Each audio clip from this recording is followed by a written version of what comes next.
O gênero de terror está sempre em fluxo, reinventando-se constantemente a cada nova geração, seja dando vida a subgêneros batidos ou reescrevendo as regras do próprio gênero. O terror nunca deixa de encontrar uma maneira de nos aterrorizar e encantar. O terror nos mostra do que temos medo, o que nos mantém acordados à noite. À medida que nossos medos evoluem e mudam, também evoluem as histórias que contamos. Mas existem alguns medos que nunca desaparecem. Escrito e dirigido por Alejandro Amenábar e lançado em 2001, Os Outros é um thriller psicológico e espiritual que explora esses medos primitivos, com visuais de tirar o fôlego, uma atuação simplesmente perfeita de Nicole Kidman e uma reviravolta tão óbvia que você nem imaginaria. Os Outros ainda é cativante, assustador, mais de 2 décadas depois após seu lançamento. Eu sou o Renato e sejam bem-vindos ao canal Atrás das Câmeras. Vamos juntos explorar pontos importantes dessa obra única. Spoilers a seguir.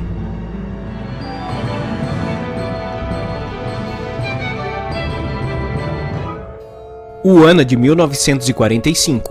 A guerra acabou e a ocupação nazista terminou. Grace Stewart lida sozinha com sua família em um relativo isolamento em uma grande mansão, esperando e rezando para que seu marido volte de casa vindo do front.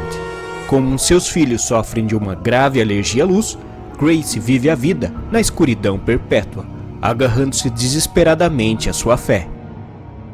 Nicole Kidman usa o realismo em sua atuação para apresentar aos espectadores uma mulher imperfeita, emocional e problemática. Grace mora com seus 2 filhos em uma velha mansão no meio do nada. Anne é a filha e Nicholas é o menino mais novo. No entanto, logo chegam 3 servos misteriosos.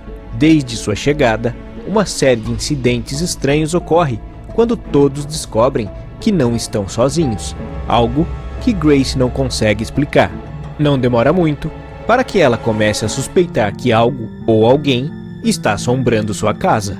Os Outros deve muito aos filmes de Alfred Hitchcock e a outros thrillers de suspense dos anos 40 e 50. É evidente o tipo de filme que Amenábar está tentando se inspirar, e ele tem uma compreensão clara do que tornou esses filmes tão emocionantes e tensos. É uma história de fantasmas à moda antiga, um retorno à forma, numa época em que os filmes de espetáculos dos efeitos especiais dominavam já a indústria, sendo uma prova de que as técnicas antigas ainda funcionam. O que é assustador aqui é o que não vemos, o que está escondido nas sombras. Passos na escada, um piano que toca sozinho. Amenábar brinca com nossos medos do desconhecido, fazendo-nos sentir como crianças novamente, agarrando-nos na escuridão para acender a luz. Na verdade, o enredo é o típico filme de casa mal assombrada. No entanto, Os Outros é muito mais do que isso, pois é possivelmente a maior história de fantasmas já contadas no cinema. Isso se deve, em grande parte, a toda a reflexão e atenção que Amenábar dedicou à sua fotografia. Essa é uma daquelas raras graças em que o diretor teve total controle sobre seu material. Além de assumir o comando, Amenábar também escreveu o roteiro perfeitamente contido e compôs a trilha sonora assustadora, porém emocional. O diretor usa metáforas e o expressionismo alemão para contar sua história, não precisando de exageros. O filme empresta temas do gênero sobrenatural perdido ao lidar com a insanidade, a loucura, os espelhos e um cenário sombrio. A maior parte do filme se passa em salas escuras e corredores escuros, com chamas de velas em lanternas como única fonte de luz. O público é mantido no escuro durante todo o filme e só quando olhamos para a reviravolta da trama, em que a luz do sol simboliza o conhecimento, penetra na casa e em nossas mentes. Sempre me perguntei por que os fantasmas dos filmes de casas mal assombradas só apareciam quando o quarto estava escuro ou era noite. Aqui é fornecida uma razão para a atmosfera sombria. Aprendemos que as crianças sofrem de uma doença incurável, conhecida como xeroderma pigmentoso, que impede qualquer exposição direta à luz solar. Se os poros da pele forem expostos a essa exposição, o resultado será uma alergia grave que os levará à morte. Ironicamente, quando as crianças finalmente alcançam a luz ou o conhecimento da verdade por trás dos acontecimentos que os atormentam, eles acabam descobrindo os reais motivos para tudo isso.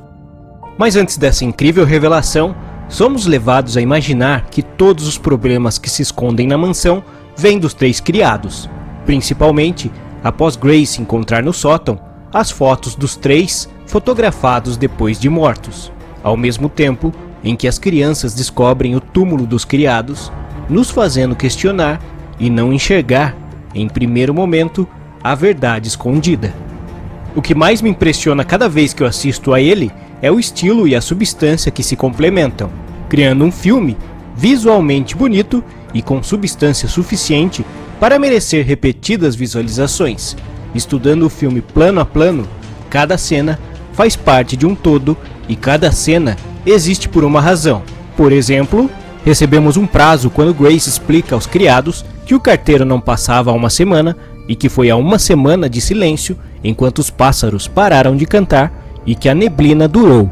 Portanto, é seguro dizer que eles estão mortos sem saber disso há uma semana, a partir do início do filme.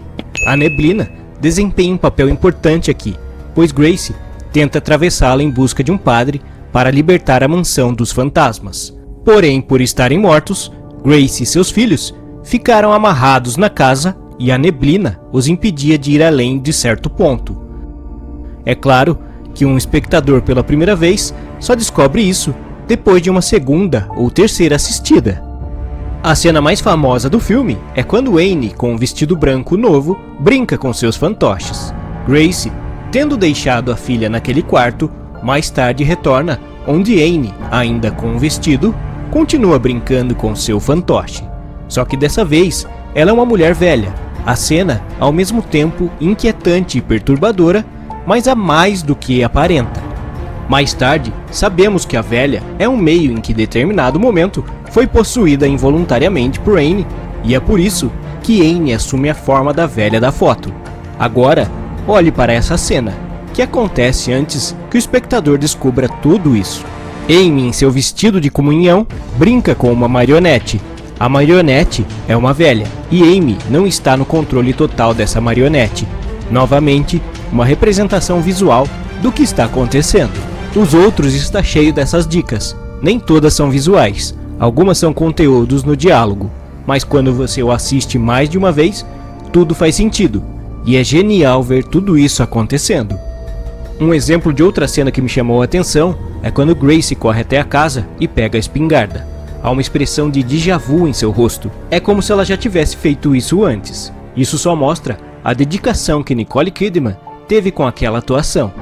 A reviravolta que existe aqui, como todos sabemos, é grande. São todos esses momentos tão bem pensados, feitos perfeitamente e construídos cena por cena, faz de Os Outros uma história de fantasma diferente de qualquer outra.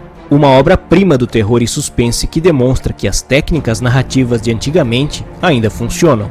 Com elementos visuais do terror gótico, Amenábar desenvolve uma história em uma casa enorme e misteriosa, onde o ambiente sombrio e escuro torna-se o meio habitual da narrativa, devido à suposta condição da doença das crianças, sem a necessidade de sustos bobos e manjados ou excesso de computação gráfica.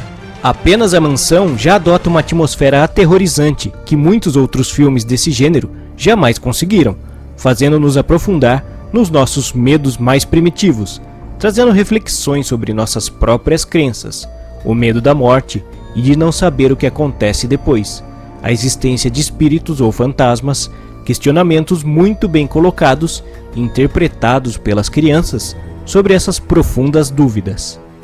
Em seu ato final, que sugere a coexistência de dois mundos, o plano espiritual e o material, onde compartilham o mesmo espaço e podem ter contato sobre certas condições. Grace, após entender sua realidade, observa com seus filhos o sol nascer, e a neblina à sua volta desaparece, algo simbólico que remetia à ignorância de sua condição espiritual, como a escuridão que uma vez viveram.